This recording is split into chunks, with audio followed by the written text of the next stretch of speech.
Yeah. So, a quick recap of Fast 9. So, we had the black man who's not ludicrous go and L dance on Paul Walker's grave. And then Groot got angry, so he raced him. And they both used Lance Armstrong's urine, but Groot used it later, so he won the race. And then everyone was happy. And then John Cena came and AA'd Groot, so now everyone's angry. So he grouped everyone together, and then he brought one Japanese car. And he opened the boot and took out the coffin, and then Han came out and said, "What's up? Hello, everybody. I'm back." And everyone was like, "Okay." And then they carried on.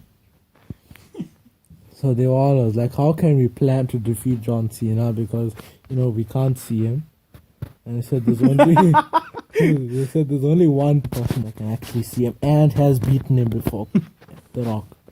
So they needed The Rock. They needed The Rock's help. Right? So they asked him to come and help them, but he said no. So they said okay. So they needed to find another plan on how to get him. So they devised a new plan of how to get him, and they said this was a foolproof plan and it has to work.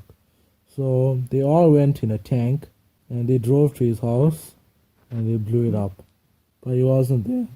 So they said they gave the tank back to the army and went back to square one.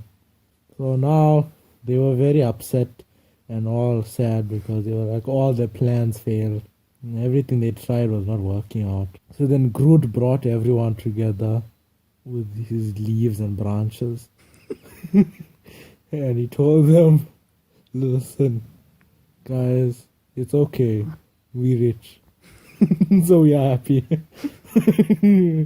Except for you, Black Bears don't know the except for you are happy. So then they found one last plan. They went up to him in his base, and it was like, by a cliffside. Mm-hmm. And there were two cliffs far apart. So what they did was, after John Cena got to the other side, he broke the bridge.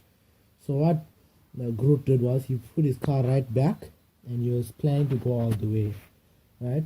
He connected a grapple hook to one side, to the wooden pole that was left there, to just plan to swing the way to the other side, right? But that was what Groot's girlfriend thought he was going to do. But actually what he did was, he went over the edge, turned on Flora, and then flew to the other side. Fly hacks. He flew to the other side, and then toggled it off, so that he wouldn't get caught by the anti-cheat of the world. Alright. And then eventually, when they caught up to John Cena, they were like, okay, well, now we're in trouble. Because remember, we can't see John Cena. Then they both got AA'd by John Cena. And then they were both in trouble. And just as he was about to do the count, the referee came from out of nowhere and said, 1, 2, and then ding! The Undertaker came. He choke slammed him and Tombstone pile drivered him. And then Groot went and did the count on him, and the referee counted him out 3. And then, they won. And then, they all grouped up together around him. And they all went to Paul Walker's grave in respect. And then, they all went their separate ways. And at the end of the story, it shows the black man was not ludicrous. Sad, begging on the road because he has no money left because he spent it on that one car that he bought at the end of 5. So now he's poor. The end.